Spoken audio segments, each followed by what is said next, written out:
Hello and welcome to a very special digital photo mentor tonight. I'm happy to have you all here, and I have a special guest today.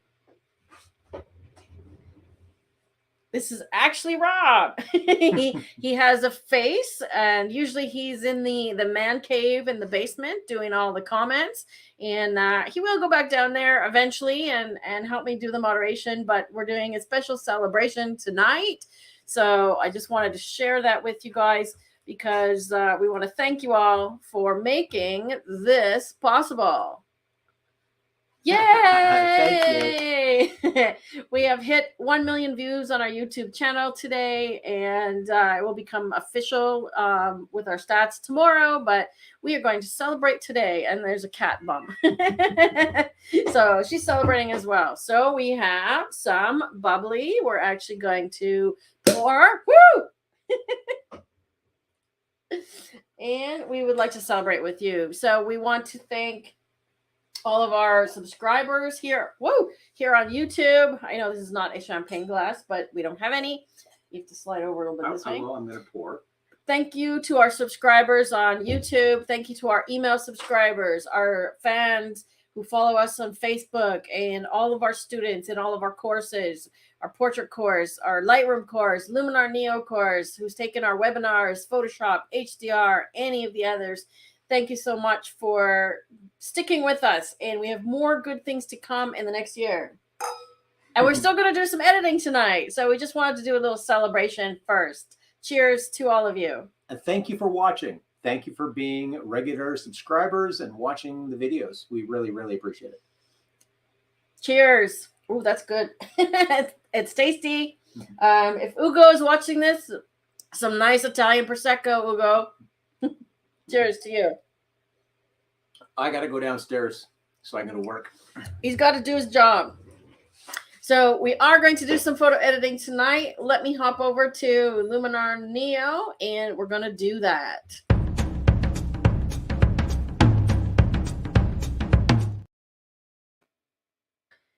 All right, here we are with Luminar Neo. So get the fun stuff out of the way and actually do some work today. So whatever you have, cut a beverage today, celebrate with us, whether it's morning, coffee. Let's see where everybody's at today. San Francisco, Kevin can't spell, here on City, Chicago. Welcome, Kevin.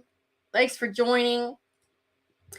Karma from Chicago, Cynthia from Florida, Byron from California, Janet from Jacksonville, Deb from Alaska, Sunny, excellent.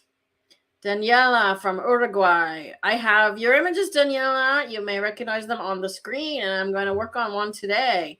So thank you for submitting. Ellen in Florida, but currently in Ontario. Holly is a very, very great friend and client. She's done lots of tutoring with me. Thank you always for your support, Holly from New Jersey. Ron from Adelaide, good day to you as well. Sheila on the hot East Coast. Nancy in Toronto. Dave in Ottawa. Gosnell in Toronto. John, I'm guessing that your last name is Gosnell. John in Toronto. Vivian in St. Louis. Boiling in San Francisco. Awesome. Well, I'm glad that everybody's here. Catherine as well. Texas. I'm just checking out. Lots of new faces. Brandon, I know, is in Calgary. Nancy. Bill from Arizona. Lots of new names. Awesome. I'm really glad that you're all here. Tom is also in Calgary, I believe. Marty. Deb. Awesome. I think I mentioned Deb already. Thanks so much, everyone, for joining. Fred, nice to have you back with us. Awesome. Stephanie in Oregon. Look at all these great names and faces. Oh, look, that is my mom. Thanks, Mom. Of course, your mom joins in. So glad to see everyone. Now that we've done that, let's dig in and do some Luminar Neo editing. So I've got a few images, and a lot of new people submitted images, which is great. So this is what we're going to work on. I was literally working on Glenn's image a moment ago, and I want to do Daniela's because she is here. And this is one of Daniela's images. So she's got some images of birds. And the issue that she said on your form was that you wanted to know how to get the birds showing up in the awful tree lines that are usually there. So I see that it's these prickly sort of prickly branches, right? But this one is great because you've got the bird in nice sharp focus and the tree sort of falling out of focus in the background. So we can definitely work with that. The other bird is this one, which is a little more hidden in the tree. So we can also work with that in terms of trying to bring him out a bit more. So I think this is the more challenging image, is it not, Daniela? This one is presenting more problems to try and get him to be visible. So I'm going to take this into the develop edit module. Drink my Prosecco while it's still cold. The exposure is really good on this. Make sure that you have the histogram showing. Okay, if it's not, that's under the view menu right here. And we can see in the histogram that it looks pretty well balanced. If you want to know if there's any clipping, you can click on the highlights and the shadows on the histogram, on these little circles, or you can just press J on your keyboard. Now, this is where Rob's job comes in, because we have Luminar Neo keyboard shortcut cheat sheet PDF if you'd like to have that to download and have that available on your computer so that when you're working in Neo, you know the shortcuts. So Rob, if you could please share the link for the Luminar Neo keyboard shortcuts cheat sheet. That's a mouthful. Whew. Okay, once I'm in here, I am looking at such things as, do I want to adjust the exposure? Now, these are all global edits, right? So keep in mind, anything that I do here is going to apply to the entire image. And if I darken it, it's going to darken the bird as well. So I'm not going to do that just yet. I want to do some basic adjustment here. This is where I would do things like chromatic aberration and distortion corrections in the optics panel. And this is the only place you'll find optics in Luminar Neo. Okay. If you have a building that you want to correct some distortion on, that's where your transform tools are. Even the color is good on this one. So I might warm him up a tiny bit, but otherwise the color is really good. See how I warmed it up a little bit so it's not quite so blue? Just going a little bit towards the yellow on the temperature slider. Then once I close the develop tool, I want to start doing things that are going to bring him out, okay? The first thing I'm going to do is crop it a little bit. And I've talked about this before in regards to composition and which way a subject is facing. So in this case, he's facing this way. So I want to have more space in front of him. And I actually did a video on this recently about cropping for more impact with your images. If you could share that one, please, Rob. So what I'm going to do here is I'm going to try the composition AI. This is in Luminar Neo. And it analyzes the image and tries to choose the composition or the cropping. And I often agree with how much it crops in, but not necessarily where it places the crop. Okay? I want to have more sky than these sharp bushes down the bottom. So I'm going to keep full height on the top. And I want more distance and more space in front of him so he has space to look into. Okay. The other thing I'm going to do is I'm actually going to flip the image. Okay, now I got to recompose. I'm going to flip the image. Okay, now he's looking this way. There's a subtle subconscious thing that when you're looking to the left, you're looking back or behind you, because in our society, we read from left to right, top to bottom.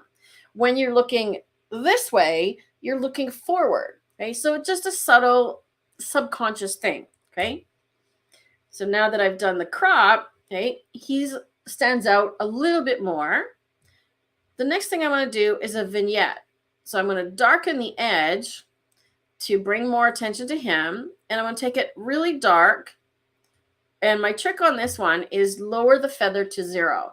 Now, this is something that I've actually given feedback to Skylum, as have other partners, in terms of when we crop an image, we'd like for the vignette to be post-crop like it does in Lightroom. Okay, so I changed the feather to 0, and I'm just going to bring it smaller because I want it to be right around him, and maybe even a little bit rounder. Then you can place it where you want it by clicking choose subject here. So I want to darken as much of these bottom trees, the bottom branches, as possible. Okay. Then I'm going to turn the feather back up. Now, this is not what you want to do with your vignettes. This is too obvious. So you want to make it dark, but not obvious that you can see the vignette. Okay. Now, some really nice things are happening over here. It's going naturally dark. Okay. So I might decide that I want to move it more, so I'm getting more of the part behind him darkening. So let's just use the natural darkening there to our advantage. So now I can go quite far with it. Okay, let's see what the vignette is doing. So it's immediately bringing more attention into him. Okay, back it off just a little bit.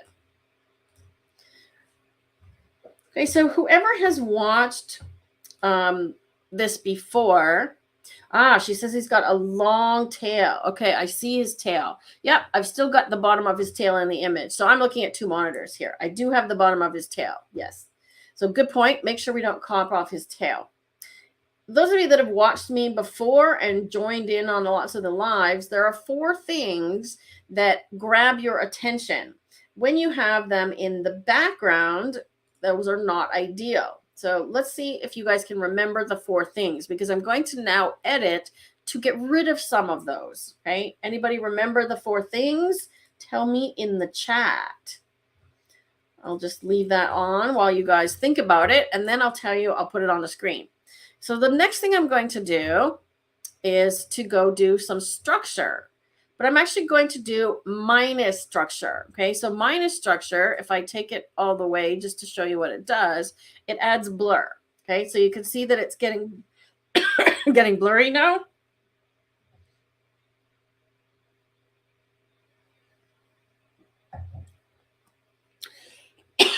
Sorry, I got a tickle. Champagne and bubbles doesn't help tickle. Okay. So negative structure does blur. Excuse me. So I'm going to do a little bit of negative structure, and then I'm going to put it on the trees. So I'm going to do a radial gradient, which is a circle. So I'm going to draw it around him, make it a little bit more oval. Okay, so what's going to happen is the inside part where I have it clear, the effect is not going to appear. So I'm not going to be blurring him. Excuse me. Can't get rid of this tickle. Let's see if anybody's got the answer. Holly says, I forget what I memorized. BCCS. Let's see, what is it? Contrast, yes. Brightness, yes. Color, yes. And brightness. So Stephanie was close. Brightness. So together, you've all come up with the correct answers. Let me find my screen. Okay, so there are the 4 things that you want to minimize in the background. Okay, we actually have an article on that on the website on checking your background. If you could please share that, as well as our upside down video, my upside down trick. That's another video that I did talking about using those tools and looking at your image upside down. Okay. Now you can see I want to crank this minus structure. So it's blurring all around him, right? But not him. So I'm not going to go quite that far, somewhere in there. Okay, so we're getting close, right? The next thing I want to do is I'm going to go to color.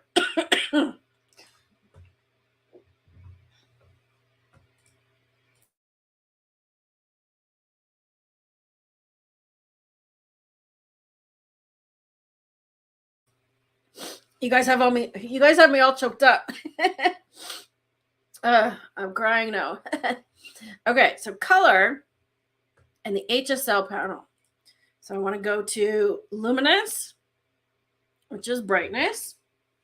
And I want to dial down the yellow and the green, but I want to be very careful not to get him, right?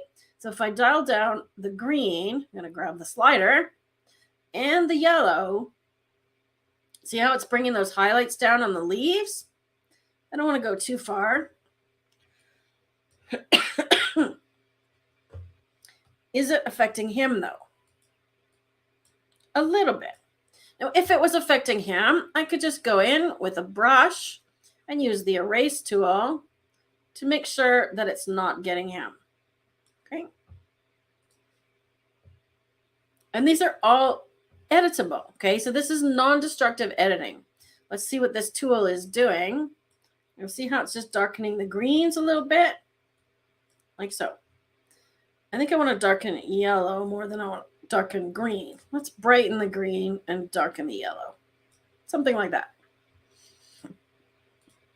Bringing the saturation down will help as well.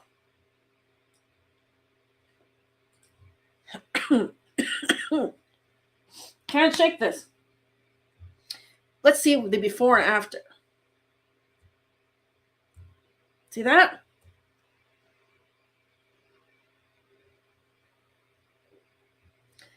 Sorry, Rob. I'm going to need you to get me a cough drop. There's some on the bedstand in the bedroom. All right. So he's already standing out. Let's see what else we can do. Did he say okay? Yeah, you got me all choked up. No, it's this little tickle right here. His tail looks outside the mask. Maybe go a little bit further with the mask. His tail should be okay on the color mask that I did, Ellen, because when I painted it in, this is only affecting colors, and his tail isn't green, so it shouldn't be affected anyway. I was just mostly worried about the yellow in his beak and his feathers, so I wanted to make sure not to get him for that reason. Put my arms up and take a deep breath. Okay. Let's try it. Danielle has me doing deep breathing, Rob. That's not going to go well with my, there's the hand. It's not going to go well with my Prosecco, but that's a lot. Okay. This will keep me from coughing. The other thing that Luminar has is a relight ability. Okay. So there's a relight tool, and you can add brightness to the foreground. I'm just going to take it to extreme so that you can see what's happening, and darkness to the background. Then you can adjust the depth as to how far the brightness goes. Okay, so we could use this to brighten him. I find this tool is a bit hit and miss, and then I'd have to mask off the front here because I don't want the foreground to then be brightened again, right? So I'm actually not going to use this one. I want to use a different tool. Let's just get rid of that one. Here we go. I'm going to use a new feature that was just added, and that is duplicate layer. So if you go over on the left here and right click on your layer, you see duplicate layer. Once it's duplicated, everything is the same. Okay, so all the edits exactly the same. I can change the blend mode to multiply. And what that does, as you can see, is darkens the image. But then I can change the opacity of it. So I can literally use this to sort of do an effective dodging and burning. Okay? Once I get it how I want it, again, I can just go in. Actually, let's use the radial gradient on him again. Okay, so I can just use a radial gradient.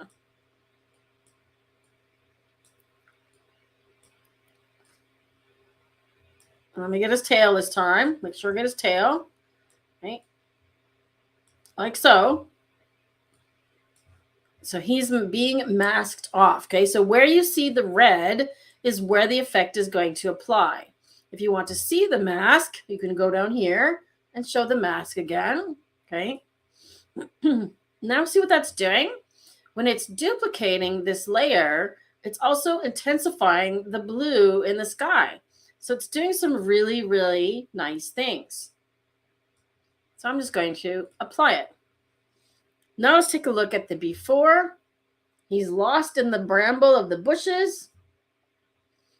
And there he is, right? So now I would probably go through and do a few more edits to do things like give him a little bit more detail and structure and so on. So Daniela says, relight doesn't work for me. It's too linear. Exactly.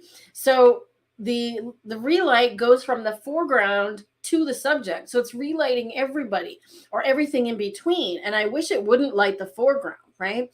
So if you have a person, there's a trick for that too. So I will show you that on a person image because you can use face light to light the face and darken the background that way, right? So try this duplicate layer trick, Danielle. And see if that works for you. ¿Y tú prefieres? Hablas en español. Hablo en español también para Daniela. I can try anyways. All right. So that is the bird. This one, I'm actually going to save Daniela because I like to do different people's images. But the next time I do Luminar, tune in again, which will be 2 weeks from today, because I have an idea for this one that might blow you away. So I think Holly knows probably what I'm going to do with this one, but I'm not going to tell you. You have to come watch. Okay, who's next? There's a fun image of Holly's. We've got another bird of Brandon. So this is Brandon's eagle. Honestly, Brandon, there's not a lot to do here because this is a fantastic image. Daniela wants me to crop it a little bit. ¿Cómo se dice crop en español, Daniela? Okay, let's try this one. Crop it a little bit more. So if you're going to crop it, we have to go back to the original layer, right? The bottom one. And let's do crop him a little bit more from the top, maybe. I'm going to go. Yeah, I think because I've got duplicate layers now, we got a weird thing going on. Come in a little bit tighter like that. Something like that. Recortar. Okay. Muchas gracias. Sí, algunas palabras para la fotografía en español, no sé.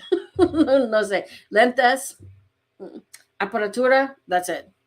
Yeah, it's all technical language, so I don't, know the words for those things, right?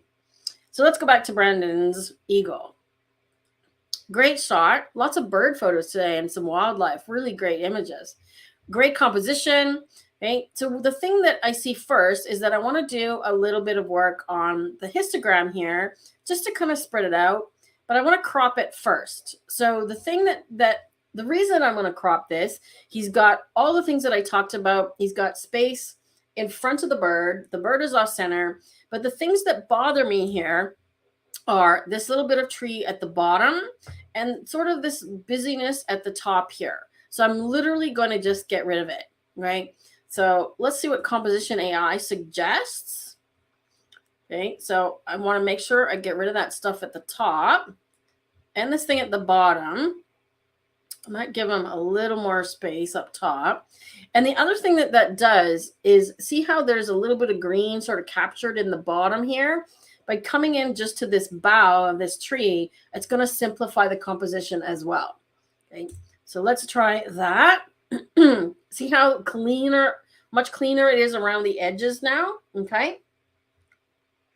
Hey, Flavio. Mucho gusto de verte, mi amigo. Flavio is in Peru. So, Daniela, you guys are neighbors. Okay, so cropping, first of all. Now, I can't tell if I've got some spots on here. Yeah, see, there's a few, looks like spots on the sensor. So, we're going to use the erase tool and erase dust spots. My my Canon camera was really, really bad at dust spots. So this part of Luminar Neo is brilliant. Literally one click and the dust spots are gone. So if you have a camera that has dust spots, honestly, Luminar Neo is worth the price just for that. Okay. Now, just for fun, while I'm in the erase tool, I'm going to try to erase this entire top bit and see if it will just fill it in with green. Because I didn't want to crop any further because I was getting too close to his head. But let's see if it fills it in. Not so great. Let me just see if I can do a smaller one. See, I think I tried to bite off too much on that one. There we go. I could probably blend it nicer if I just do a few brush strokes. And this is how I find the tool works best, actually, is if you do a few smaller things. Looks like we missed a couple mosquitoes here. And I sort of see like a blobby thing there. So I'm going to get rid of those.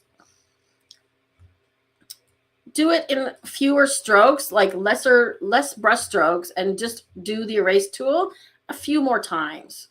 Right, so I'm just going to redo this edit on the edge here. See how it's blending better now? I'm still not done a great job on this, but I'm going to work on that. That's getting better. All right, let's just try that.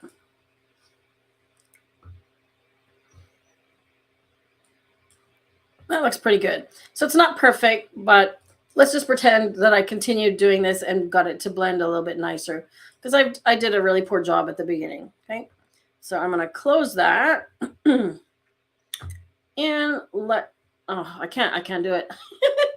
I'm just not happy with it. Let's try it again. So since I made a big mess, let's use the restore function. Right, so let's try a better job here. I'm going to go piece by piece. I'm going to do a smaller piece at a time. Right? So I want to get rid of some of this blue. You have to go over part of the other part as well, so it knows sort of what to blend it with. Right? See, so it's having trouble knowing what I want to erase. So it looks like I do have to do the whole thing and then just sort of work with the edges a little bit. Right? So I'm just going to work with it. But zooming into 50% or 100% is always a better idea when you're using the erase tool. I just can't do it. I can't leave it. So this is a really bad job of erasing. I'm going to go back to restore this whole mess here. I'll tell you what. You work on that, Brennan, and see if you can get that part erased, because I do think that if you can get this part here with the green, it's going to look better. Okay.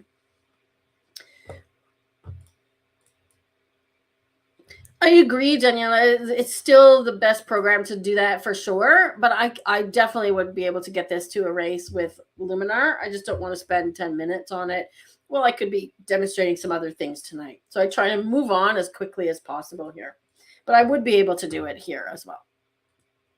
Okay, so now I'm going to go back to the develop tool. And I want to look at curves. Okay, I have an entire video on curves. And I would suggest, if you're not familiar with curves, Rob will share a link to that. So you see that the histogram is represented in the curve as well. Okay, so if I push it up, I want to turn on the clipping warning. See, I'm getting his head clipping now, but I want to make sure that I have some pure white. So I'm going to go until I just get a little bit of clipping on his head. And then I'm just going to come up here and bring the highlights back down. See how that fixed that? Then I'm going to do it again.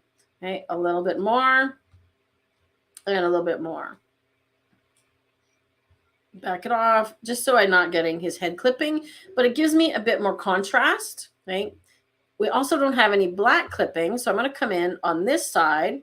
Now we can see that there's blacks clipping in the eagle and there's his feathers, and we want blacks clipping. Okay, this is a good thing, because when we turn this on and off, see, it just adds a little bit of contrast, which also adds some more saturation. Okay. I don't know if this is the raw file or not. It's not recognizing it as a raw file. I think the color's good. We could maybe do a little more yellow. Right? And I find this green is a little objectionable. So that's the next thing I'm going to deal with, right? Because we talked about bright colors. So look at how much this green is sort of grabbing attention. For me on my screen anyways, it's really in my face. So I'm going to go to HSL and the color tool. And you'll notice that I keep missing the tool. You'll notice that there is for sure green here, right? But there's also yellow, okay? So when you have grass or leaves, make sure to do a little bit of both, okay? If you want to dial it down, like so. Then I'm also going to do luminance to darken it, okay? So see how most of that background is green and yellow? Look how far I can go. But let's make sure we're not darkening his beak. See, the yellow is darkening his beak, okay? Which is not a problem because we could mask him out, right? But see how he's really standing out now?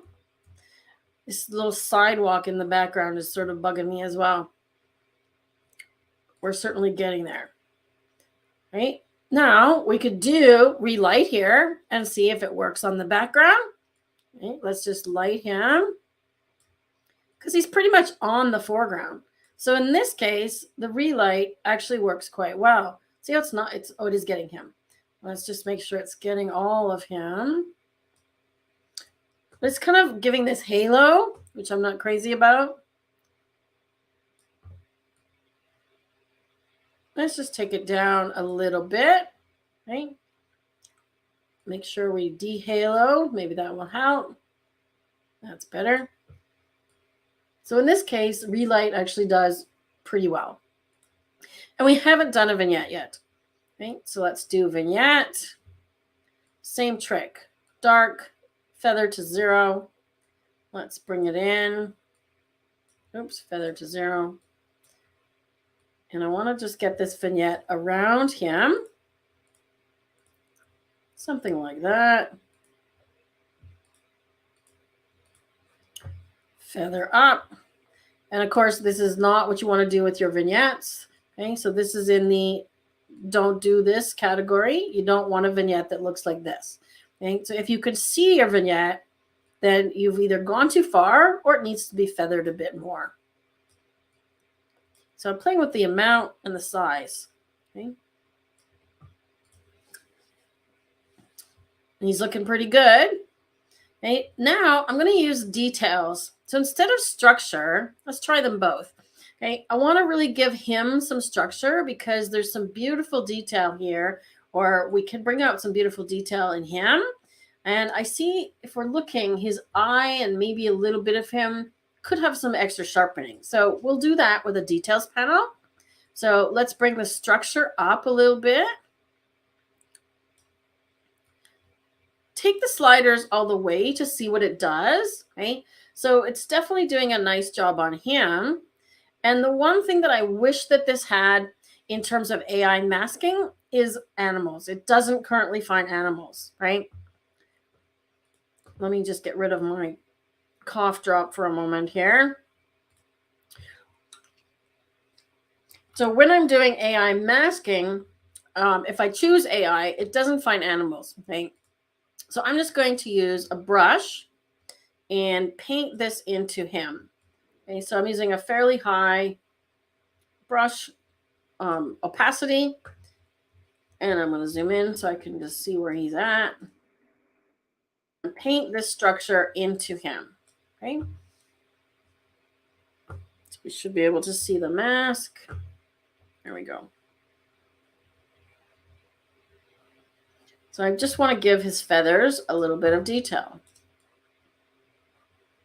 Like so. Should be using a bigger brush. That's better. Okay, now that I've got a mask that I'm sort of happy with, I'm going to copy it. Okay, so I'm going to go back to mask actions and copy. So you can see that he is being sharpened, but nothing else. Now I'm going to use the same mask that I just used on details. Let's come in a little bit so we can see him. Okay, so medium details, again, take these things to extremes to see what they do, right? medium details gives you this sort of crunchy look on him, which is not what we want, but it works really well. I usually do medium details up to around 30 or so, okay? But if we want to sharpen his eye, a little trick is small details. You could bring small details up quite high. It's just catching up with me here. And then just paint it into the eye or the area where you want to sharpen. So we'll do that as well. Okay, so I'm going to do a basic details. Usually I run around 8 or 10 on large, and I go up to about 30 on medium. Okay, then we can add some sharpening overall. Make sure that you use the masking slider, because if we sharpen, watch what happens. I don't know if you can see it on your screen here. Let me zoom in a little bit. You can see another fly or something that I missed. If I over sharpen, you can start to see it in the background. I don't know if that's visible or not. Can you see how it's sharpening the grain now? Okay. But if I bring up the masking slider, it will take it off of areas that are smoother. So it won't sharpen things like the background. Okay. And I'm obviously not going to go to 100% with it either. Okay, so now I'm going to actually use that same mask that I just pasted, and we're going to be relaunching Luminar. Just as a side note, I have a temporary build of Luminar Neo because I'm currently getting more of this. That's good. That's good. That's good. Cute. I have a temporary build of Luminar Neo because I had an early version of the HDR merge, as you can see here. So I have that already. It's coming out for everybody else tomorrow. So the version I have is slightly unstable, and now I've lost my edits. Yeah, ouch. Yes, you can make and invert a mask as well. So I'm not going to redo all those edits again, but I am going to do the details for you real quick here, because I want to show you what I did with the structure, how I masked it in here on him. Okay, so I can use a radial gradient, or I can use a brush, or however you get the mask on him. And I'm just going to do sort of a really quick and dirty mask on the bird here. Okay. His head.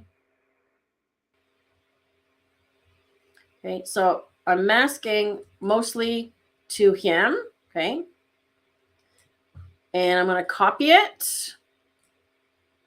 Okay, copy. And then I'm going to do the details. Okay, so medium details, little bit of sharpness, a little bit of large details, and then I'm going to mask it. So down here is paste. Okay, so once I paste it, it's on him. But if I want it the opposite way, there's an invert button. Okay, and then I could copy that as well.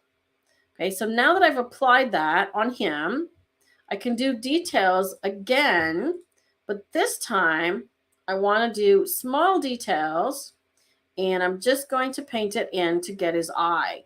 So let's see what small details does. Can you see how that's affecting his eye? Let me just turn that on and off. Okay, so I'm just going to do a really short brush stroke just over this area of his eye here. Okay, now it does tend to add a little bit of noise as well, so I have to be careful. Right, so I just want to make these parts of him look really sharp. I'm going to scale it back a little bit. So see how that's just sharpening his eye? It's subtle, but if you print that, it's going to make a difference, right? I could go in and do a little bit more on him as well.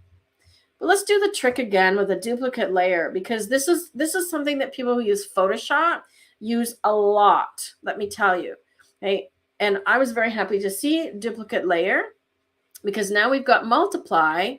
And the only thing that I wish they would add is a copy here as well for the mask. So when you're on a new layer, the mask can't be copied over, but of course we can brush it back in again. So when you go from one layer to the other, unfortunately, the mask is not copyable for some reason.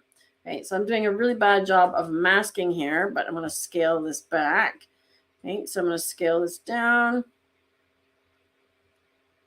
Now I can go back and mask a little bit softer. Okay, so I'm going to take a really big brush and just sort of soften it around him.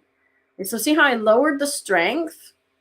So as I paint further and further away from him, it's just sort of blending that darkness. Okay.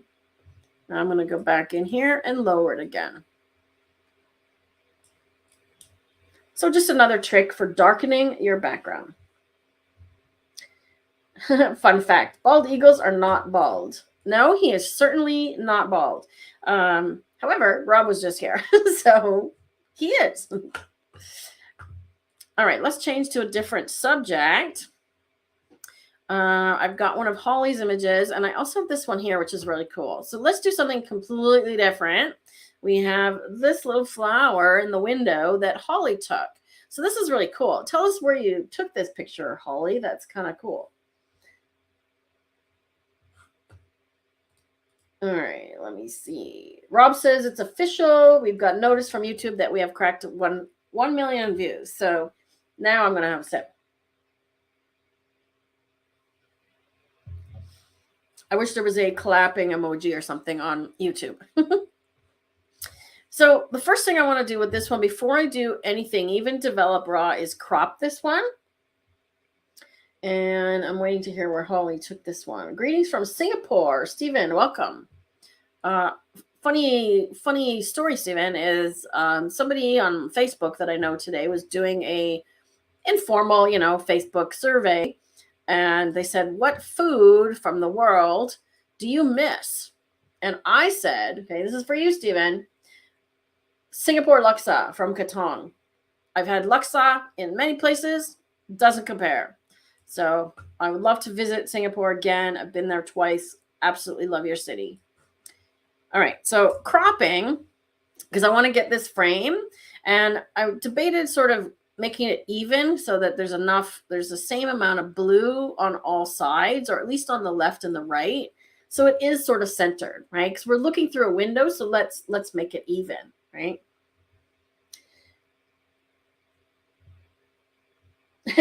Ron's having Irish coffee to celebrate. Awesome. Okay, so that's the first thing that came to mind. Now let's go into the raw develop tool because she sent me the raw file. Okay, so we can work on a camera profile. So let's try landscape. Okay, so landscape immediately gives us a bunch more color. So I like that one. Portrait kind of gives us more pink. So that's nice too. I like this one better actually because the blue was a little too much. Right? If we go with the Luminar default, it almost looks kind of faded out, which is another direction we could go with this image. The landscape profiles usually on cameras bring out blues and greens, right? Because the sky, and it makes the wall too vibrant. Okay, so I really like the pink of the flowers here and the light on them. So I'm going to go with portrait. Let's check the curves, and I want to see if we have anything clipping. Tiny little bit of the flower where the light is. So let's see if we can lower the highlights, pick that up a little. And I want to make sure that we have some good blacks. Now, people have asked me, what is the difference between sliding the black slider here? Okay, so we're darkening and adding black here versus doing it here. So at the curve, at the bottom left, this is black as well. This is midtones or exposure, and this is highlights or white.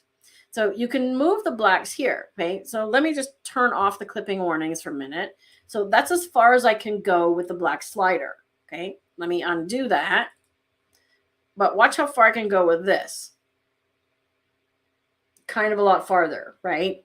So the difference is you have less limitations with the curves tool. So if you need to go farther, you can, okay?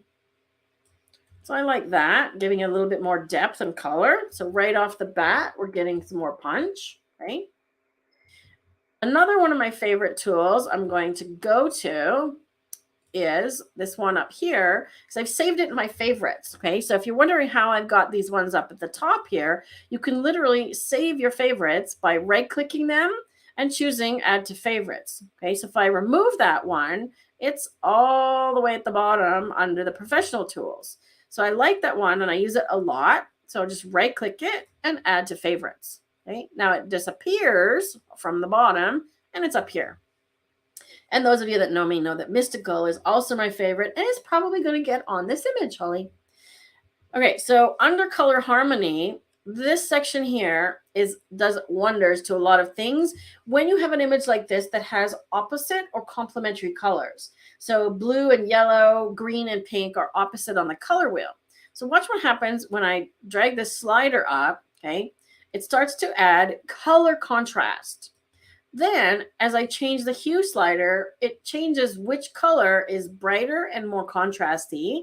Okay, so see when I'm on blue on the hue slider down here in the hue range, it's adding contrast and brightening blue and darkening the opposite colors. When I go to pink, it's brightening the pink and darkening green. Okay. Over here when I was at orange, that was actually pretty good right off the bat. So we want to highlight the flowers and look at how it's darkening the frame. See that? Now they really look highlighted. So again, I bring this slider up higher to see what it's doing, and then I'm going to decide how much of it I want to apply. Okay. The other thing we can do here is split color warmth. So for example, what this does is when you have a cool color like the blue frame, we can make it cooler or more blue. Now I'm going to sneeze. Or we can make it warmer. So as we go warmer, it actually becomes almost pink. So look at that. So we could make this image more color harmonious and make the whole window frame pink. And I don't want to go that far, but I do like shifting it a little bit so it's more sort of a purple or a mauve color, or mauve, depending on how you say it, right? Thank you so much. More Redampagos. Redampagos is thunder of the ocean, right? Thunder of the ocean. Thank you so much for sending us a super chat. That is indeed our first super chat. We were literally just talking about that today. All right. Well, that was exciting. Daniela says, is it possible to erase the tags under the flowers? They're catching my eye. Yeah, I think I might try to do that. I saw them as well. So let me see if I can do something with those. But I'm not done in here yet. So warmth, let's see. A warm slider is going to either increase warms and make them warmer. So the yellow and the pink become more red, or cool them down, right? So see, I can actually shift those colors as well. I'm kind of happy with the colors of the flowers, though. I like them the way they are. But see how that shift just does a really cool thing on the frame, okay? We're not done yet in this tool. We can also adjust the shadows, midtones, and highlights. Okay, so if I want the highlights to be more pink, I could actually shift the highlights more yellow or blue. Actually, I kind of like that. Kind of like shifting it a bit more yellow. Or we could make them more pink. So we can go pink. Let's see what this tool is doing overall. There's a lot happening in this tool. Look at that. To me, that's way more color harmonious. I'm just going to bring the contrast down a little bit and check my clipping warnings. That's the J keyboard shortcut. Remember, you can get that downloaded for free. Okay. Now I'm going to do a vignette, and it's going to darken the window. I think I'm going to leave it exactly centered, but remember, we cropped. Okay, so if I go off like that, I'm going to circle, make it a circle, so round, make it smaller, and then I got to put it in the middle of the frame. So I'm just trying to get it in the middle, and then I'll just make it round. So let's see what happens if we do that. That's not bad. Right? So now we're really showcasing those flowers. And I could go a completely different way with this, but I'm not done yet. I've got another idea. So let's see what we can do about erasing some of these things here. I think I want to use either a texture on here or a LUT, or both of them. Okay, so I'm going to erase some of these little, look at all the dust on here. Actually, let's see if it removes, if I click remove dust spots, if it considers all the marks on the window here, all this stuff as dust spots. Let's see what it does. Nope. So it's trained to look for dark spots, because dark spots, I'm eating cat hair now. Dark spots would be, dust spots would be dark on your image, okay? So I could do a couple of different things to try and get rid of these. I'm still eating cat hair. Let's just see if I do one tag, if I can get rid of one at a time. Kind of made an icky mess, but at least it's not white anymore. Let's see what happens if I do this one. Because maybe we can work with that. Can actually work with that, you know, because I can do some blurring on this to get rid of some of these artifacts and issues that I just created here. See how I'm just trying to get it to blend? And if you do a power line removal and you get bits of the power lines left, you can do a blend this way as well. Okay? So I'm just trying to blend the edge. Let's get rid of the words on here. It should remove that nicely. Now this white part up here is probably going to be trickier. If I try and erase this, I don't know if I'm going to have any success. But let's give it a go. Haha! You know what? That's actually not bad. It duplicated this leaf here, but let's just see if we can make it blend a little better. So that's something you want to watch out for when you're doing erasing, is that you don't end up with duplicate things like that, because it's kind of a giveaway. But right off the bat, it was actually not too bad. I'm actually going to go with that. And we still got some of these words here. Let's see if we can erase the words. So see, little by little, I'm getting less of this stuff here. So that's actually not too bad. Let's zoom out, right? That's way better than it was, right? That's way better. And then if we want to blend it, this is where I can come in again with that minus structure, okay? So I'm going to go minus structure, zoom into that area, and then I'm just going to paint it over this area, or maybe do a radial filter. Okay, so I like radial gradients because they're quick and easy to draw a circle. And I just want to blur that area. So where I did the blending with the erase tool, I'm just going to blur it.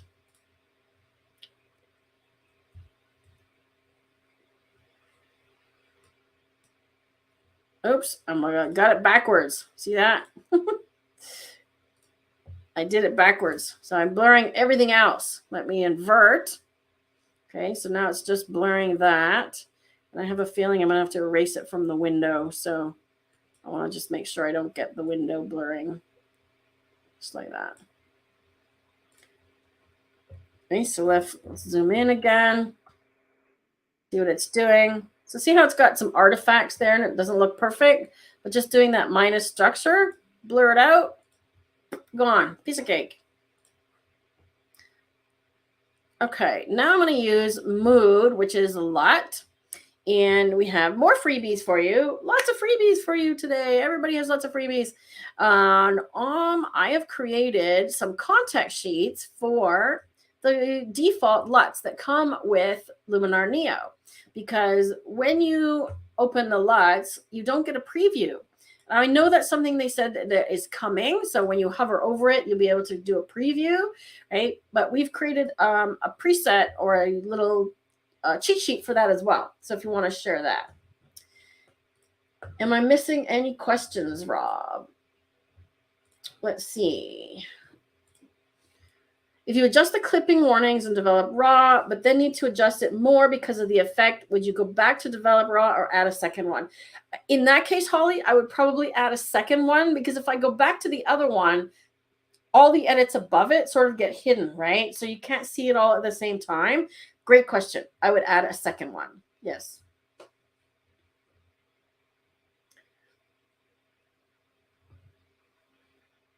And Rob is asking Relampagos where he's from. De donde eres? That's about the extent of Rob's Spanish. Not bad idea to use a bloom effect on the flowers. Let me try that as well. So we're not done yet. Okay, so let me see. So now we're in the LUTs. So I want to kind of give it, again, a warm feeling, right? Because I want to add a texture. So I know that one of my favorites is, and these are in order that they appear on the LUT list, okay? So when you pull down the menu to see the default LUTs, it's in the same order. I really like the smoky one as well as wooden. So I have an idea with this one. So let's try smoky. And usually what I'll do is I recommend dialing it up a little higher so that you can see the effect. So see how it's giving it sort of this brownish look, which is kind of cool. Let's try the other one, wooden. Okay, now we have a matte look. That's really cool as well. So sometimes these LUTs take your image in places where you might not have gone. Look at that. Even at 100%, I really, really like that, right? It's getting rid of a lot of the blue, right? And then we can either add contrast or delete contrast. We just got a tiny bit of clipping on the flowers, but I'm not so worried about that. This one is actually really cool. Some of the others that came in the Freedom LUTs that Skylum had out when they were introducing support Ukraine, they have a very orange color, and I thought one of those might work well as also. Odessa is kind of one that I like, but it's adding too much blue. So I really like what Wooden was doing. Let's just see. Are there any others on this list that anybody would like to see on this one? Daniela's already gotten the cheat sheet. Awesome. Woo! I'm happy to have. You are an English teacher, Daniela. Well, welcome. Yes, we've spent a lot of time studying. Actually, I went to Colombia twice to study Spanish. So my Spanish is decent, and Rob could definitely use some work. Is there any others on here? So far we're liking Wooden. Was this Ushua one as well? Maybe kind of nice. Let's try Manhattan, actually. Let's try Manhattan. No, not as much. So you see how it's making things matte? I still like Wooden. So I'm going to dial this one. Let's go about 50 or 60 because I really like this faded look that's happening now. Okay, see where we're going with this? So sometimes it's good to have a vision in your head of where you want to go with your image. But the tools in Luminar Neo are great for experimentation, especially ones like the LUT in the Mood tool, because it allows you to apply something like this and take it a completely different way, right? And the same with presets. You know, we could go through all the presets that come with Luminar and see where it goes. But I have an idea. Like I said, I want to add a texture to this one. So I'm going to add a layer. I've already got some textures that I've added previously. If you want to share a link for our textures, please, Rob. I'm going to fill this one so I can do fit. So now that they've changed this, because previously when you added a texture, if the texture was a different size or shape than the original, you got some weird thing and you had to make it fit. Now there's a button for stretch to fit, fill, which means it's going to size it large enough, right? Or I could rotate it and go the other way. So I'm going to use the fill, and then I'm going to change the blend mode. Usually with textures, I find that overlay often does a nice job, or soft light, as does screen. Okay, so screen, maybe not so much in this one. So anything in the top area here under darken, it's going to look for anything that's darker in the texture than, let me change the opacity to 100 here, okay? So when we're dealing with blend modes of layers, okay, so this layer at 100% opacity means you can't see the flowers anymore. As I dial it down, now you see the flowers, okay? This is a normal blend mode. Anything in the darken mode, anywhere the picture below is lighter, now we see the texture only in the light areas, okay? Any in these in this section here, darken, multiply, and color burn are looking for areas that are darker, okay? Anything in the lighten or screen where the texture is lighter than the base image, you're going to see the texture, okay? See that? In this section here, overlay, soft light, and hard light, it's actually looking for medium gray. So where there is medium gray, the texture will appear. Okay, so things that are the same tone as medium gray, and it adds contrast. Okay, so I like these ones for textures. So that one's kind of cool, actually. because it's got a little bit of pink in it, right? It's already got some pink.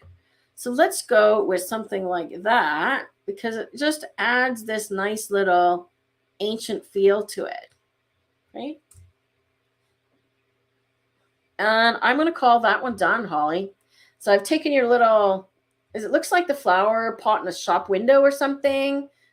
Did she say where it was from? now we've made it. We've got spammers. Rob got rid of them already. This added to your happiness. Thank you, Sheila. We're happy too. Let's see. No images cannot be shared in the chat, but you can send them in our Facebook group. So put a link to our Facebook group, Rob. No, we can't. She wants to send us a virtual bouquet. Thank you, Sheila. We know that you're thinking of us. Let's see. Did Holly say where she photographed this? I'm going back in the chat here to find it. Mark, nice to see you, Mark. Shop window in my town. I like the frame around it, but I didn't like the price tags. So work my magic. Well, what do you think, Holly? We got rid of the price tags. Awesome. So for those of you that just joined, I took Holly's image and I made it into something rather fine art. So we went from this to this. Really nice image, Holly. You could probably play with some bokeh on that one as well, but really cool image. And I will do the second develop because we mentioned that the highlights are clipping a tiny little bit on the flowers there. So if we want to maintain these details, that's the part that's clipping. Okay, so I'm just going to pull the highlights down. Apparently I can't grab sliders today. It doesn't want to do that. You know what? I'm going to try another way. There's another tool that works well for adjusting highlights like this, and that's super contrast. Okay, so good thing that you mentioned this, Holly. So I'm going to use the super contrast.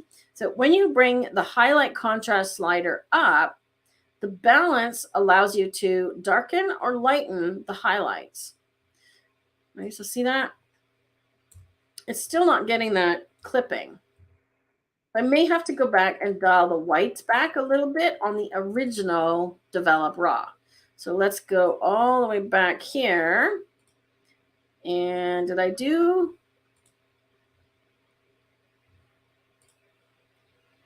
Make sure I'm on the right layer. My edits are not showing up here, which is interesting. Oh, because I am on the texture layer. Haha. See, that's why it's not working. So remind myself to get to the right layer. Okay, now I am on the right layer. So now I'm going to try super contrast. Super contrast, highlight contrast.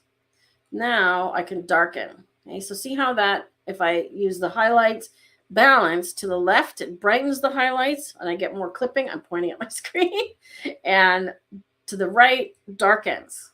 Okay, so that picks up that highlight really nicely. Okay, and it picks up a little more color. Okay, so I could go a little farther. And then if I just want to paint it into that area, actually, let's do a radio filter. I like radio filters because they're quick and easy. I can just make a circle. Okay. Now remember, that's masking off the flower, so I need to invert it. Okay. So I screwed that up last time. I got it right this time. Okay. So now it's just affecting this flower.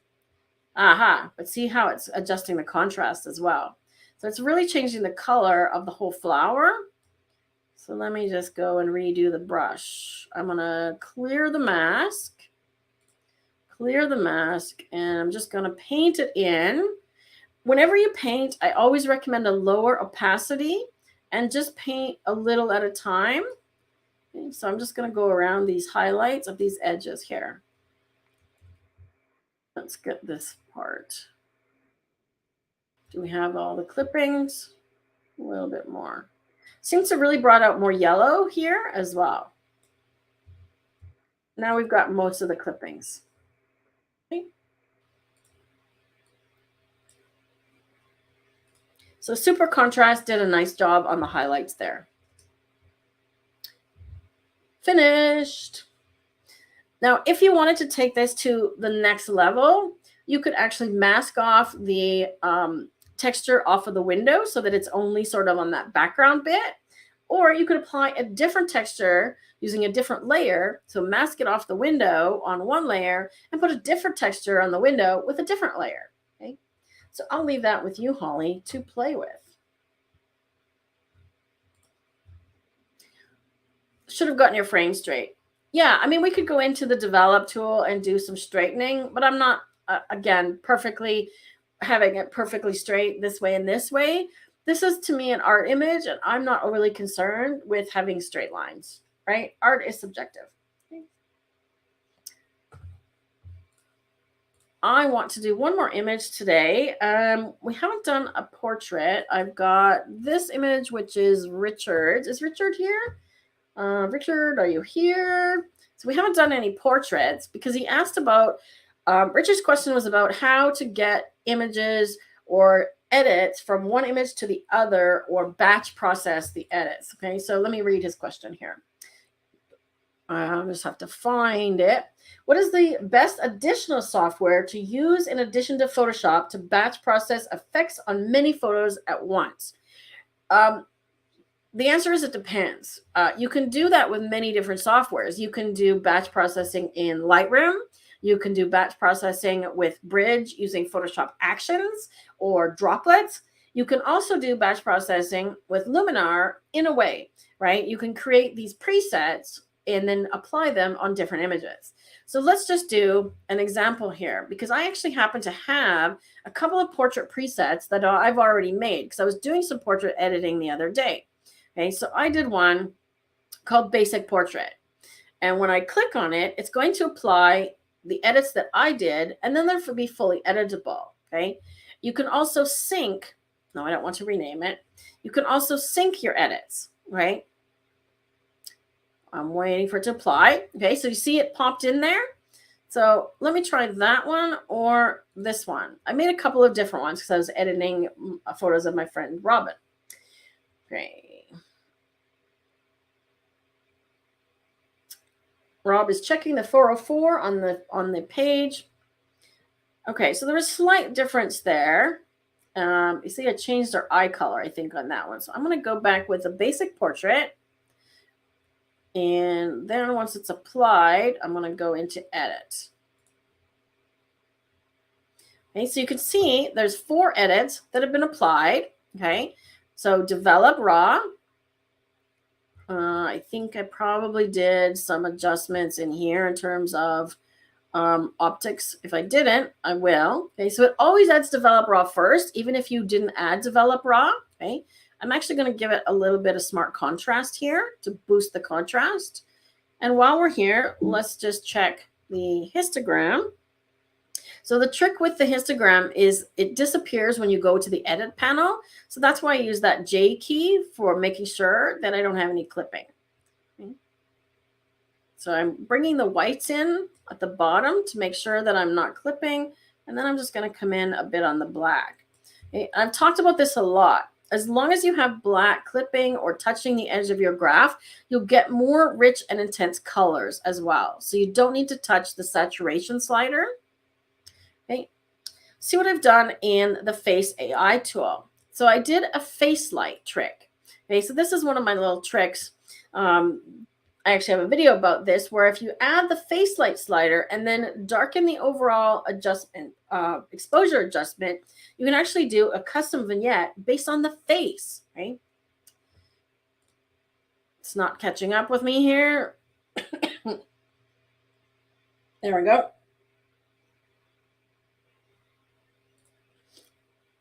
I did some skin smoothing. Let me come back to face. Okay, so see what it's doing is it's slimming her face a little. And I don't really think she needs that. So I'm going to turn that off. And I'm going to zoom into, not quite that much, into her eyes. Because I want to bring up the eyes a little bit more. We can remove some dark circles under her eyes. And she doesn't have red eyes. There's no flash. eye enhancer does a really great job of bringing out like the speckles in the eyes. Okay. If somebody is squinty and large eyes, even if you just bring it up to about 10, helps to make their eyes less squinty. Okay. So you don't want to make sort of Google eyes, but the enlarge eyes to a small degree works really well. Now here's another cool trick. She's got some nice color in her eyes and they look blue-ish. Okay. So I'm going to go and see if we pick blue and change the eye color. Okay, now she has really intense blue eyes, which is a little too much. But I found using gray actually works well for people that have soft blue eyes. See the difference there? Look what that's doing. So it really actually matches her eye color fairly well. I'm just going to dial that back a little bit, but really brings out her eyes, and see how it gets rid of a lot of the reflections as well. Okay. And just that enlarge eyes a little bit, right? Gives her that little sparkle. Be careful of eye whitening, that you don't do stuff that's over the top, because if her eyes look too white, right, this is actually not bad. And I found that the Luminar sliders don't go overboard as much as some others. I've tried Portrait Pro, which is by another company, and it tends to make really ridiculous eyes. Like they look like they're glowing in the dark.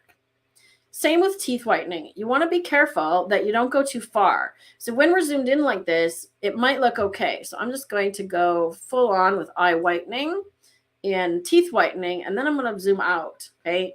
Now does it look okay? No. So I'm going to scale that back. Okay. So not so much on the whitening. We could darken her lipstick if she wants a little bit. Okay, so see what that's doing is really doing a nice job on her eyes. And the skin smoothing is under Skin AI. Okay? And this one, you know, taking it up even to 100%, if I zoom in, you can still see her pores, right? You can still see her skin and her wrinkles and her pores.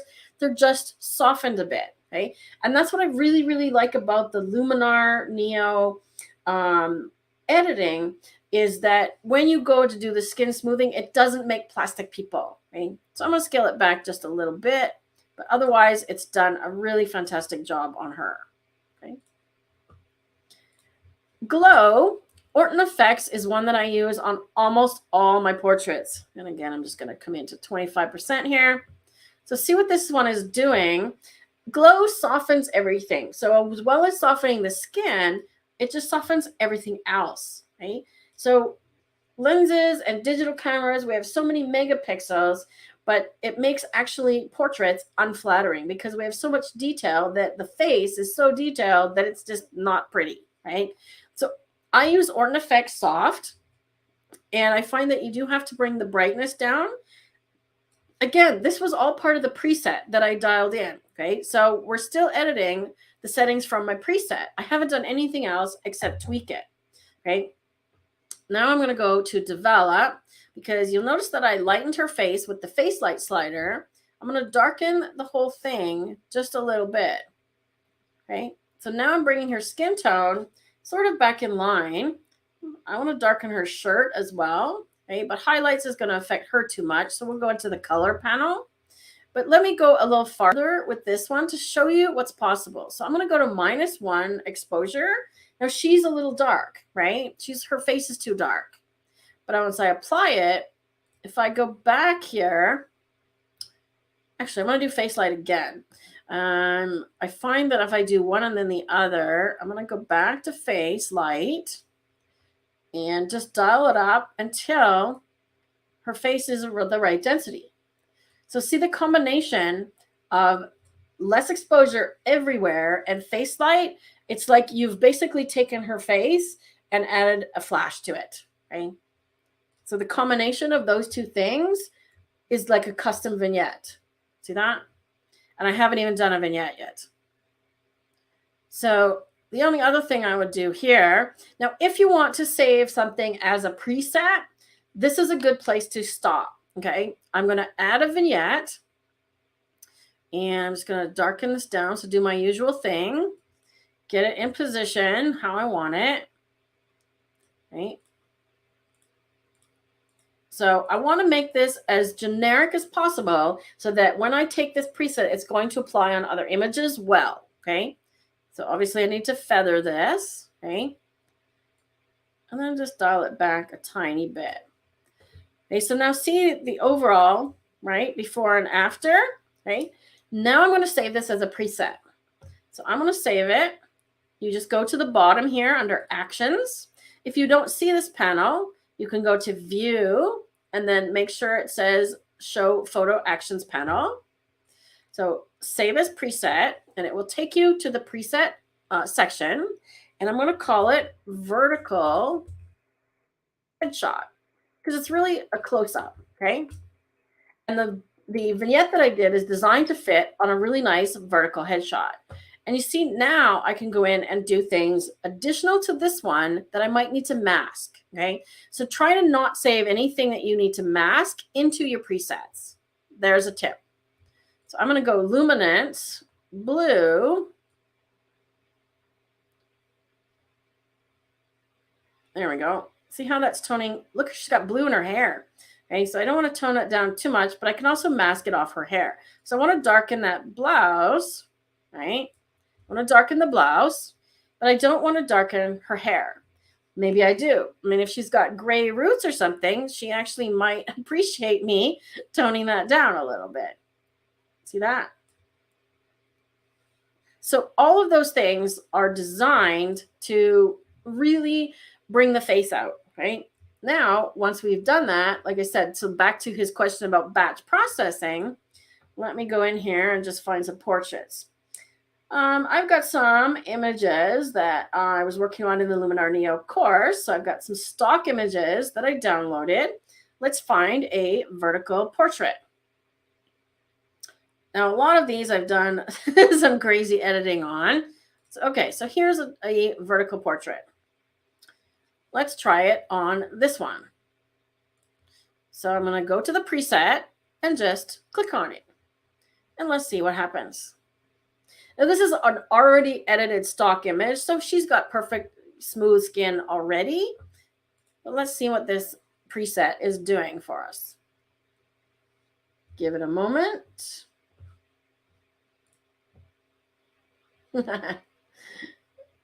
Thanks, Daniela. His photography is done with his phone, his Samsung phone. Have I missed anything in the chat? Luminar Neo course. For some reason, my edits are not applying here. It's taking a moment. Okay, so there we go. I think it's just catching up. Give it a minute to catch up. I'm going to catch up with the chat. There we go. I think it just caught up. Let's see. You've got the LUT cheat sheet. Awesome. Any other questions? Holly said, iris visibility defaults to 80. Yes, it does. Do you recommend we adjust this? I realize I never touched that slider. I actually usually dial it down and I bring up the other one instead. So I bring up iris enhance and visibility down a little bit. And then I usually bring up flare too. Okay, so let's see if this is doing anything. Still hasn't caught up yet.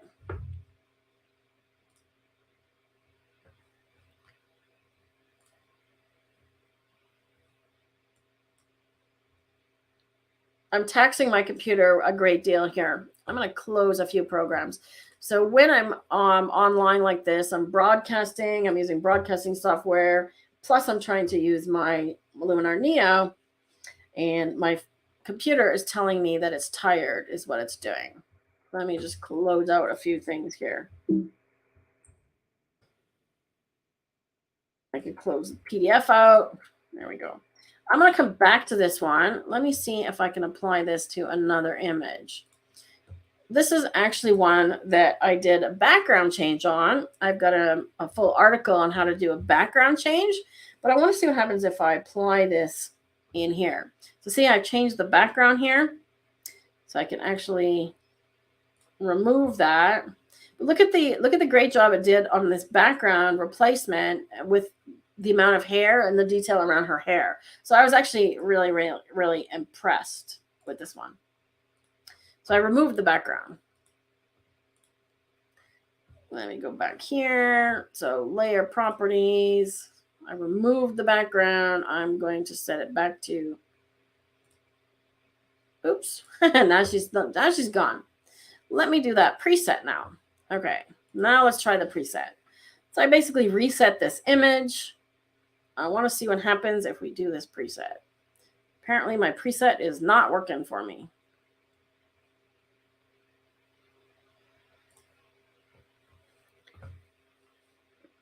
Tells me the edits are there.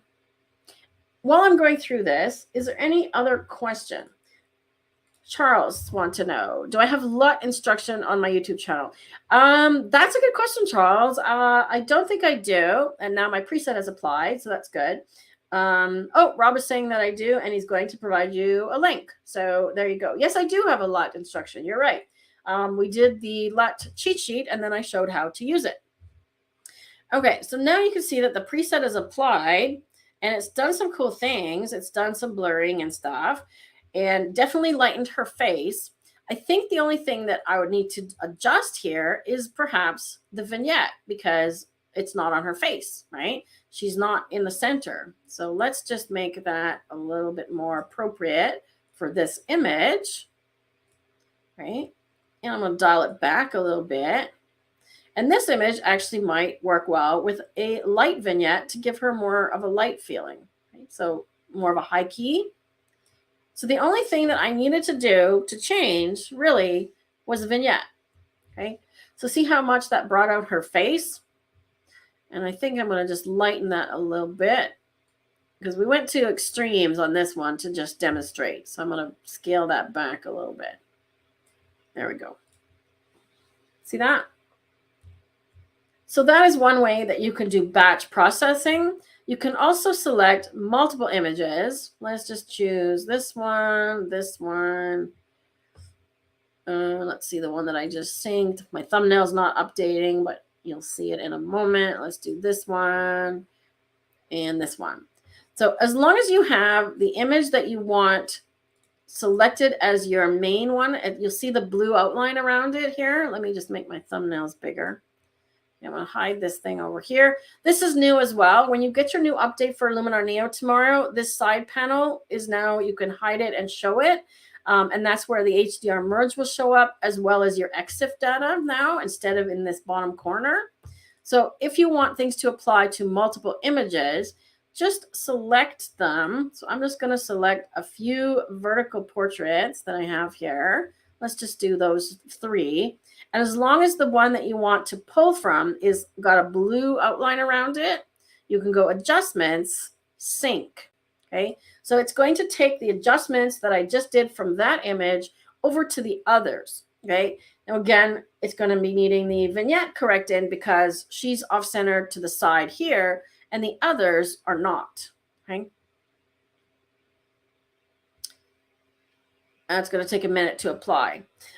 You guys want to see a really cool trick? Okay, I want to show you a really cool trick.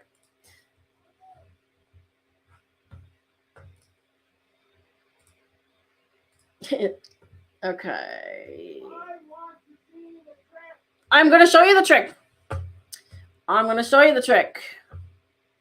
I just have to wait for it to catch up because I did a sync and it's still doing its thing. See, it's still updating this thumbnail. Oh, and this one is finally updated. So look at what that did. Okay, so finally the preset is applied on this image and it's actually done a really nice job. Like, see how much more highlighted she is than before. I'm trying to do a before and after here. I think I've just told it to do too many things. So let's do some questions here. Holly says, in the drop-down menu in your how to submit photos, it's not on the list. Oh, add Luminar Neo on the list. Aha. Yes, I will fix that, Holly. That's actually me. I did that one. So I will actually just change it to Luminar. So good point. So as your main photo editor, yes, I will change that. Trish, welcome. Better late than never. So you missed it, Trish. We're actually celebrating today And I talked to Daniel, and apparently your husband is going to Bhutan. Is that correct? Or considering going to Bhutan. So I want to know where you're going, because I talked to somebody else today that's going to Bhutan. We are celebrating with a little bit of bubbly. That's not so bubbly anymore. 1 million views on our YouTube channel today, Trish. So there's the original image. And that's what the preset that I created is doing, right? So all I did was copied and pasted that onto this image, and that's what happened, right? Rob still wants to see the trick. It's coming. It's coming. I'm waiting for it to pick up on this one here. Okay. Just give me a second. It's got to load. I copied it to 4 images, and now it's taking its time. We got more spammers. More spammers.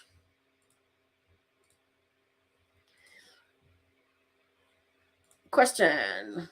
Prosecco is not on the menu for you. Not today. Coffee. Okay, so here's the preset applied to this image. Let me show you the before. This is a stock image that I downloaded, and I quite like this image, actually. But look at how much more punch it gave it. See that? And I synced the edits, so the vignette might be in the wrong place again. So all I need to do is readjust the position of the vignette. And this one I might make a little bit rounder, like so. Okay. There we go. Now I'm going to show you the trick, Rob. Okay, so the trick is I'm going to do a duplicate layer. Okay, duplicate layer. And I'm experimenting here because I showed this trick actually in Lightroom, but I want to see if it works in Luminar. So bear with me if my trick doesn't work because I'm playing around here. Okay, so I'm duplicate layer. And I know that I want overlay mode because I'm looking for that medium gray. Okay. And I want to find the background color, right? So overlay should give me something where I'm not seeing, maybe this one.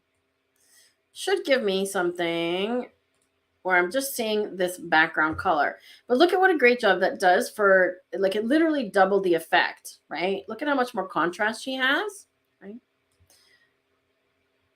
And I'm not sure if I'm going to get the same result here as I got in Lightroom, but we're going to try. All right, so I want to do color, and I'm going to create a hue shift, and I'm trying to make blue here.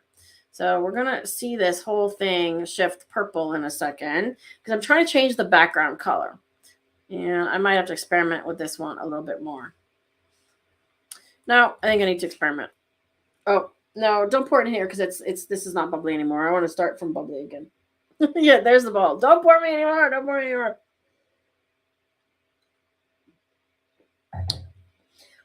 Let me experiment with this one. I know I promised you a trick. But I'm going to experiment more with this one because I showed a trick in Lightroom where you can change the background color because this background is gray. So it's kind of a neat little trick. When you have gray background, you can select it. Let me see if I can do that with masking. So we'll do Mask AI. This one actually worked really well to do a portrait background removal because it's got a simple background. Whenever you have something in the studio like this, it's going to cut the background out nicer. All right, let's try human. Let's see if it masks her well. Because what I want to do is I want to invert it. Right? So it's masked her fairly well. There's probably a bit in here that's not perfect, but let's just pretend it's perfect. Then I'm going to invert it. Yeah, so I didn't get this gray part in here. So I would go in and do a little bit more work on the masking. Right? So now I've got this. So I'm just selecting the background. And this is where I can go in and do things like add a mood or a color. I'm going to use toning in this case. And just give it a saturation. So I want blue. Because I want blue to show up in this background. That's kind of what I'm shooting for here. Let's do this. See how it's starting to show up blue there? It's not as saturated as I would have liked it to be. It's not super, it's not the highlights. Let's try highlights and the same color. Yeah, see, it's not giving me the great color that I want, but that's not bad. We got a little bit of blue in the background there. And if I do color, I should be able to shift the color on this one. So I'm going to saturate. And we're going to saturate blue. There we go. Now we have a blue background. So there's your trick, Rob. I just had to do a quick mask of this layer. And you can see where I need to do some work on this part here to do a little bit better masking. Okay. If I did the portrait background mask, I think I would do a better job here, but I chose human. So I would just go in and do some painting to brush in here. So I'm using keyboard shortcuts. Okay, square bracket key makes the brush larger. Shift square bracket key changes the softness. Can you see my sliders moving? Okay, so I want less softness because I want to go paint in here around the edges. Okay, so I'm just gonna paint in here. Try and get some of that blue in there. Like that. Just to blend it a little better.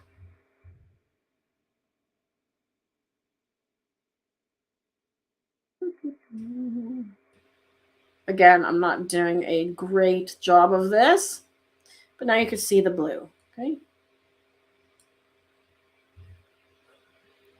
Make it a little bigger and just go in here. So not perfect by any stretch of the imagination, but there is a background change. Okay, so we use the preset on this one. I did duplicate layer, okay, change the blend mode, did a mask based on the human and the AI, and changed the background color. Okay. No, I am not slacking on Lightroom, and I have to record some more Lightroom videos for the Lightroom course that we're currently still doing. So thanks so much, Rob. Thanks so much, Ron. The wine has lost its bubble, but I have not. Yes, I know you went to India with Dan, Trish, and we were talking about that today because I had another fellow that went to Nicaragua with us asking about going to Bhutan, and he mentioned that Warren was going. So, yes. Where do you want to go, Trish? So that's the question of the day. So Warren's going to Bhutan, still deciding where you want to go, Central or South America. Well, Daniela has invited you to Uruguay. And if Flavio is still here, I would highly recommend also going to Peru with Dan. He just did a Peru tour, and I know they had a fantastic time. So, and I love Peru as well. So I would recommend Peru, or I'm not sure if he's going to be adding Cuba as well. And I know that you would love that too. All great places for amazing, amazing photography. So I'm actually going to call it here. Yes, Peru was where he had his accident. Let me just come back over here. Now I've closed my other screen, so I'm going to leave this one on for now. I've sort of run out of bandwidth here. Let me just find my 1 million viewers thing again. There we go.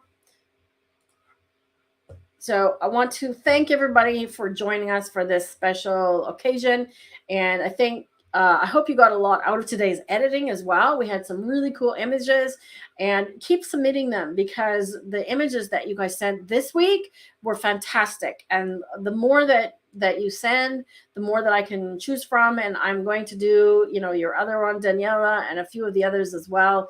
I've got yours, Marty. I'm going to save for next time.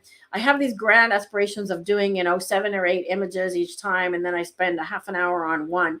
And the reality is that when I'm editing, I may spend a half an hour on one image if it's something that I really feel strongly about on that image. But most of my images, I'm going to spend, between 5 and 10 minutes, right? And as I'm doing this for you guys, I'm explaining as well as I'm editing. So it takes a little bit longer, and I don't get through as many as I would like to. So if I didn't get to your image today, my apologies. I saved them all, and you may show up in a future week as well. So gracias a ti, and for everybody for attending for our first super chat, which is really exciting. So super chat, if you're not aware of it, is you can send us a tip. If you're enjoying the live stream, you can just send us a tip, which is a super chat, and we got our first one. So thank you very much. I'll say cheers one more time, and we'll be back next week with Lightroom. So take care, everybody.